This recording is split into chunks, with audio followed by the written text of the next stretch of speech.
Hello friends, कैसे हैं आप सब। उम्मीद है आप लोग अच्छे होंगे। चलिए आज हम आप लोगों के लिए लेकर आए हैं मैथमेटिक्स का।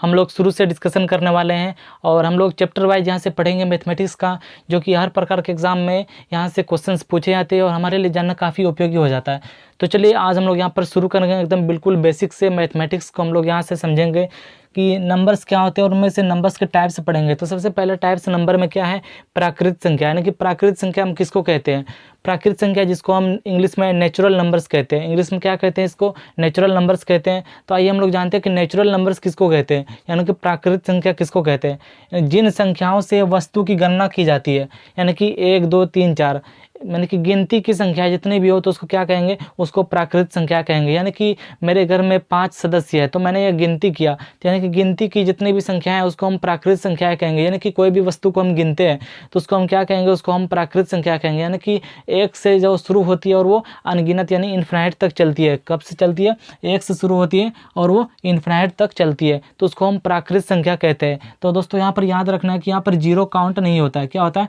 यहाँ पर जीरो काउंट नहीं होता है। यहाँ पर क्या होता है, 1 से शुरू होता है और अनगिनत तक चलता है, इसको हम प्राकृत संख्या कहते हैं। तो यहाँ तक हमारा क्लियर हो गया। अब हम लोग चलते हैं दूसरे पे कि दूसरा हमारा क्या है कि परिमेय संख्या, कि व्हाट इज रेशनल नंबर। परिमेय संख्या क्या होता है, हम लोगों ने बचपन में पढ़ा था परिमेय संख्या के बारे में। तो आइए हम लोग यहाँ पर रिवाइज कर लेते हैं परिमेय संख्या किसको कहते हैं।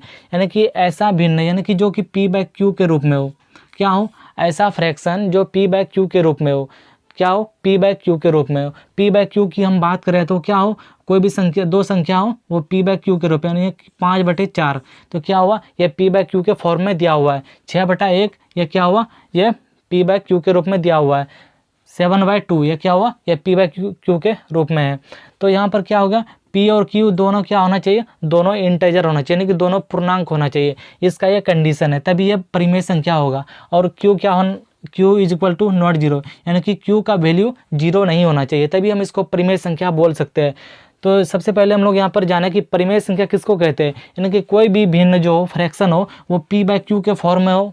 और दूसरा क्या हो, वो q बराबर नॉट जीरो हो। क्या हो, q बराबर नॉट जीरो हो। और p और q दोनों जो हो वो क्या हो, इंटीजर्स हो, यानी कि दोनों क्या हो, पूर्णांक हो। ये तीन बातें अगर किसी भी भिन्न में होंगी तो क्या होंगी, वो परिमेय संख्या होंगी। अगर हम उसके विपरीत बात करेंगे अपरिमेय संख्या के बारे में, तो अपरिमेय संख्या हम किसको कहते हैं, अपरिमेय संख्या यानी इसको हम इंग्लिश में इर्रेशनल नंबर कहते हैं। इर्रेशनल नंबर की हम बात करेंगे तो ये p/q के फॉर्म में नहीं रहेगा। क्या होगा, ये p/q के रूप में नहीं रहेगा। और ये q = नॉट जीरो, ये तो रहेगा ही। इसमें क्या होगा, इसका एग्जाम्पल के तौर पे हम लोग जान लेते हैं कि √2, √3, √5, यानी कि जितना भी रूट के अंदर संख्याएं आएंगी वो क्या होंगी, वो अपरिमेय संख्या होंगी। और पाई क्या है, पाई एक अपरिमेय संख्या है। तो यहाँ पर हम लोग नॉट के रूप में याद कर सकते हैं कि पाई क्या है, पाई एक अपरिमेय संख्या है। तो अब हम लोग आगे जानेंगे सम संख्या के बारे में। तो वीडियो लगातार लास्ट तक देखते रहिएगा, ये वीडियो काफ़ी आपके लिए यूज़फुल होंगी। तो चलिए अब हम लोग जानेंगे सम संख्या के बारे में, और फिर जानेंगे हम विषम संख्या के बारे में, और फिर भाज्य संख्या और भाज्य संख्या, जितनी भी संख्या हैं वो सब के बारे में आज हम लोग डिस्कस करने वाले हैं बिल्कुल बेसिक से। और यहाँ से किसी भी प्रकार के एग्ज़ाम का ये बिल्कुल बेस होता है, यानी कि इसको हम जड़ बोल सकते हैं। किसी भी एग्ज़ाम से में यहाँ से क्वेश्चन ये बिल्कुल बेसिक तरीके से पूछा जाता है, तो ये जानना सभी के लिए काफ़ी इंपॉर्टेंट हो जाती है।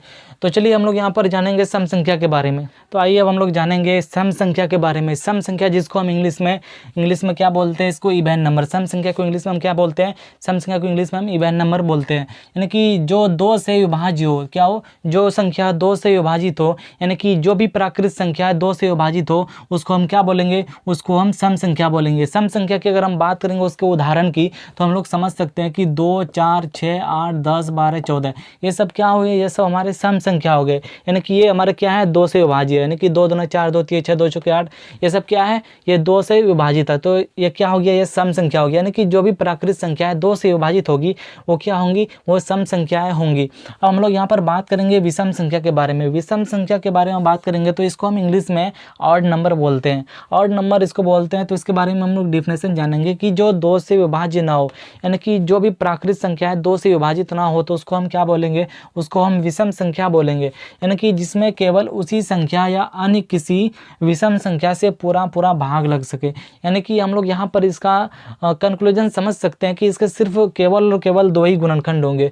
तो ये क्या हम लोग कह सकते हैं, इसको विषम संख्या कह सकते हैं। यानी कि जैसे 1, 3, 5, 7, 9, 11, 13 ये सब क्या हो गया, ये सब विषम संख्या हो गई। यानी कि इसके केवल 2 गुणनखंड होंगे, तो इसको हम विषम संख्या बोल सकते हैं। यानी कि इसमें क्या होगा कि इसमें केवल उसी संख्या अन्य किसी विषम संख्या से पूरा भाग लगे, किसी दूसरे संख्या से भाग नहीं लगेगा, यानी 2 से भाग नहीं लगेगा, तो उसको हम क्या बोलेंगे, उसको हम विषम संख्या बोलेंगे। हम लोग जानते हैं भाज्य संख्या के बारे में। भाज्य संख्या जिसको हम इंग्लिश में कॉम्पोजिट नंबर बोलते हैं, इंग्लिश में इसको क्या बोलते हैं, कंपोजिट नंबर बोलते हैं। अब यहाँ पर हम लोग समझेंगे कंपोजिट नंबर आखिर किसको कहते हैं। यानी कि 1 से बड़ी वे सभी संख्या हैं जिनमें अपने और 1 के अलावा कम से कम एक और संख्या से भाग लग सके। यानी कि हम लोग यहाँ पर इसका कंक्लूजन समझ सकते हैं कि जिस भी प्राकृत संख्या का कम से कम 3 गुणनखंड हो। यानी कि वो 3 गुणनखंड क्या हो, 1 से बड़ी वे सभी संख्या है जिनमें अपने यानी कि वो खुद और 1 के अलावा कम से कम किसी और एक संख्या से वो भाग लग सके। यानी कि टोटल मिला के 3 संख्या से वो भाग लग सके, यानी कि वो टोटल उसका 3 गुणनखंड हो,